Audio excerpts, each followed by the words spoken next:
নমস্কার বন্ধু, আজ চলে এসেছি একটা নতুন রেসিপি নিয়ে, লাউয়ের পরোটা। আমি একটা গোটা লাউ নিয়ে এসেছিলাম, তার থেকে আধখানা কেটে নিয়ে আমি খোসাটা ছাড়িয়ে দানাগুলো ফেলে দিয়ে ভালো করে ধুয়ে নিয়েছি। নিয়ে একটা ছিলারে করে বেশ করে লাউটাকে ছিলে নিলাম। দেখুন লাউটা ভালো করে ছিলে নিয়েছি। জিরে আর শুকনো লঙ্কাটা ভেজে একটু গুঁড়িয়ে নেব।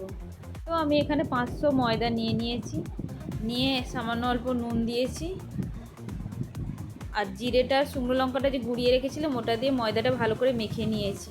নিয়ে আমি এখানে বড় চামচে 2 চামচ সাদা তেল দেব, 1 চামচ চিনিও দিয়ে দেব। একটু মিষ্টি মিষ্টি হবে, লাউ তো মিষ্টি নয়, একটু চিনি দিলে একটু মিষ্টি মিষ্টি হবে। নিয়ে একটু মাখিয়ে নিয়েছি। নিয়ে আমি তো লাউটা আগে থেকে ছিলে রেখেছিলাম, তো লাউটা দিয়ে দেবো এবার। দিয়ে বেশ করে ময়দাটা কিছুটা সময় ধরে একটু মেখে নেব। আমি কিন্তু লাউটা সেদ্ধ করিনি, কাঁচা লাউটা দিয়েই মেখেছি। বেশ কিছুটা সময় ধরে একটু মেখে নেব। তো আমার ময়দাটা মাখা হয়ে গেছে লাউ দিয়ে। তো আমি লেচিগুলো একটু বড় বড় করেই কেটে নিয়েছি, যেহেতু পরোটাগুলো একটু মোটা মোটা করেই করবো। তো আমি এখানে পরোটাগুলো সব বেলে নেব আগেই।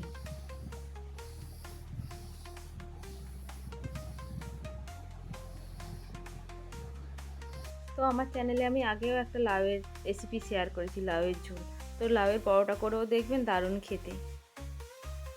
তো আমি পরোটাগুলো বেলতে বেলতে গ্যাসটা অন করে চাটুটা বসিয়ে দিয়েছি। চাটুটা গরম হচ্ছে, ততক্ষণ আমি পরোটাগুলো সব বেলে নিচ্ছি।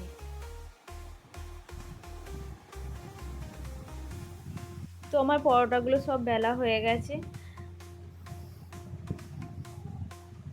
তো গ্যাসটা কমিয়ে আমি হালকা আঁচে পরোটাগুলো সব আগে ভেজে নেব ভালো করে।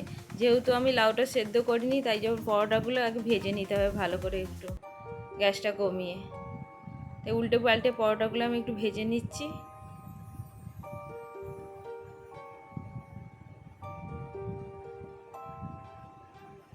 দেখুন আমার পরোটাগুলো ভাজা হয়ে গেছে। আমি কিন্তু খুব অল্প তেলে পরোটাগুলো ভাজবো,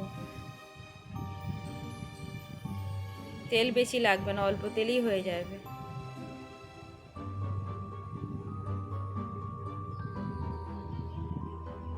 পরোটাগুলো আমার সব ভাজা হয়ে গেছে। তো এর সঙ্গে একটু আলু চচ্চড়ি বা আলুর দম করে খেয়ে দেখবেন, দারুণ খেতে লাগবে।